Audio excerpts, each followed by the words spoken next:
అప్పుల పాలైనప్పుడు ఈ మధ్య కాలంలో కొంతమంది డీమోటివేట్ అయిపోయి డిప్రెషన్‌లోకెళ్ళి ఇంకా కొంతమంది సూసైడ్ గూడా చేసుకుంటున్నారు. అందులో గూడా 2 రకాలున్నారు. ఒకరొచ్చేసి lower middle class and upper middle class.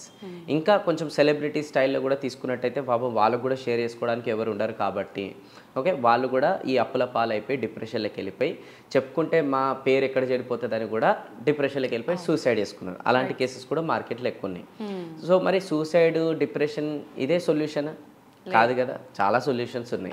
So, first of all మనం ఒక గ్రేట్ పర్సన్ గురించి చెప్పుకుంటే అమితాబ్ బచ్చన్ గారనమాట. ఆయన గూడా 1999లో చాలా ఘోరంగా మైనస్‌లోకెళ్లారు. డిప్రెషన్‌లోకి పోలేదు. ఆయన ఒక హోప్‌తోనుండే అంటే మన జీవితంలో కూడా ఒక టర్నింగ్ పాయింట్ వస్తది. ఏం కాదని హోప్‌తోనుంటే ఆ టైంలోనే ఒక ఫేమస్ డైరెక్టర్ పరిచయం అయిపోయి ఒక మంచి మూవీ అతని లైఫ్‌లో వచ్చింది 'మహువతి' అని చెప్పేసి. దాని తర్వాత 'కేబీసీ' 'కౌన్ బనేగా కరోడ్‌పతి' అక్కడి నుంచి టర్నింగ్ పాయింట్ అయిపోయి ప్లస్‌లోకి వెళ్ళిపోయాడు. అతను నెక్స్ట్ లెవెల్‌కి గ్రో చేసుకున్నాడు.